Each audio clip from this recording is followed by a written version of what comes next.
So you're thinking about moving to Myrtle Beach, South Carolina, and you're wondering what it's like living here during the off season. Maybe you've only ever visited the area during the peak summer months and you've gathered a bunch of information about what it's like living here during the tourist season, but you have no idea what to expect for the rest of the year. Well, in this video, I'm going to talk about the top 5 benefits of living in Myrtle Beach during the off season.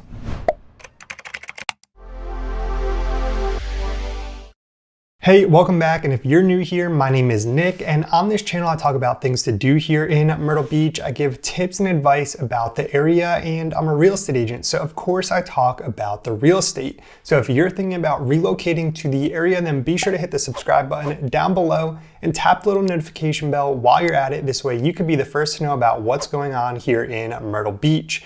I get calls every single day from people just like you who are moving to the area, so if you ever have any questions or if I can help you find home here at the beach, then I would love to chat with you. You can always use the first link down in the description to schedule a call with me. Okay, so the first thing you might be wondering is what is the off season here in Myrtle Beach? Well, we consider the on season or the touristy season to be from about Memorial Day to Labor Day or late May to early September, with the busiest months being June, July, and August.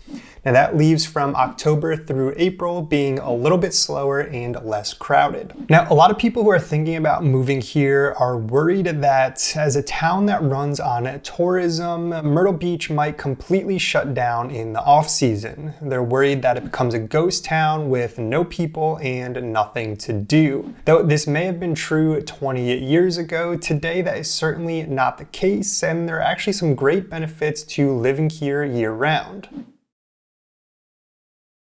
One of the main reasons a lot of people move to the area is for the beach, and yes, it is great living in a beach town in the summer, but the off-season months can be just as great, especially in the fall and the spring.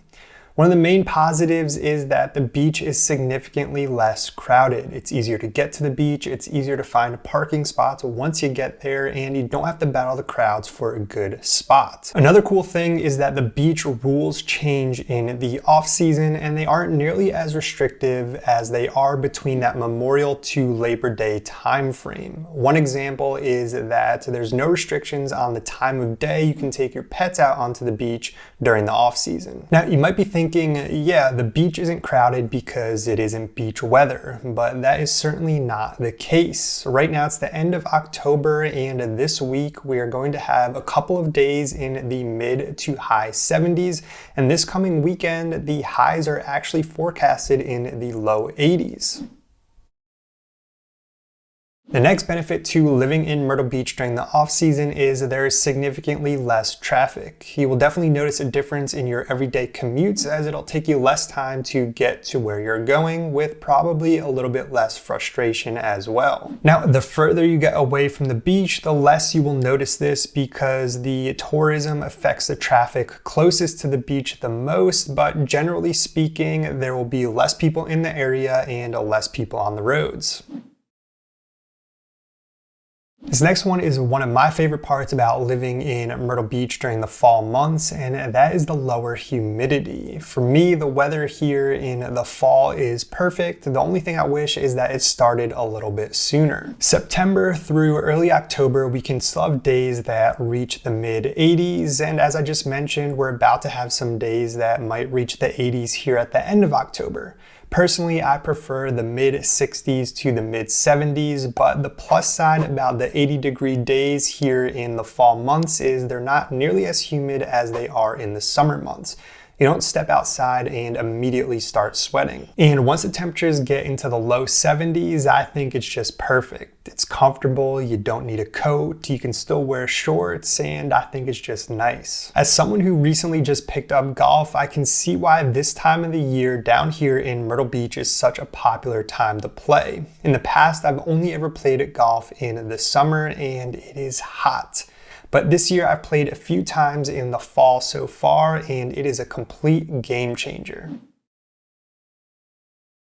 Myrtle Beach has fun events happening all year round, and the fall months are no different. Some notable events are the Adelea Arts and Crafts Festival down in Huntington Beach State Park, the Beach and Chili Festival, which is often attended by Brian Bumgarter, aka Kevin Malone from The Office, the Fall Taste of Market Common, where you can sample the most popular menu items from all of the Market Common restaurants, the Taste of the Town, where the area's finest restaurants serve tapas-style dishes at the Myrtle Beach Convention Center, the annual Little River Shrimp Fest, the Myrtle Beach Mini Marathon, and so much more. The Marsh Walk down in Murrells Inlet always has a big Halloween event. Broadway at the beach always has a big costume contest for Halloween. So if you thought that Myrtle Beach was completely dead after Labor Day, think again. There's always something going on.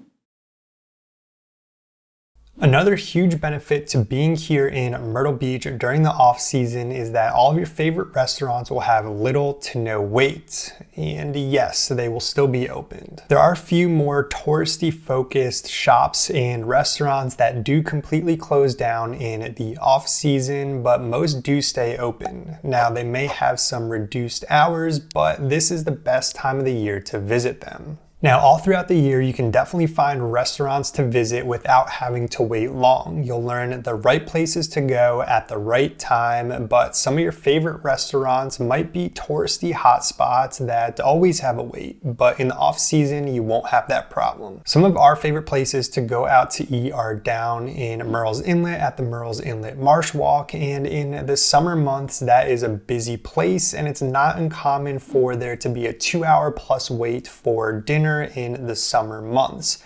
Now in the off season, you can not only get right in, but once you order your food, it comes out pretty quickly. There are certain events that do still pack these places out in the off season, but on a normal day in the fall, you should have no problem getting right in. I hope this video helped you get a better idea of what it's like living here in the off season. If it did, I'd appreciate it if you hit that thumbs up button down below. And if you're ready to find your home here at the beach, I'd love to be the one to help you out. You can always use the first link down in the description to schedule a call with me. I'm looking forward to speaking with you. I want to thank you for watching, and I will see you in the next one.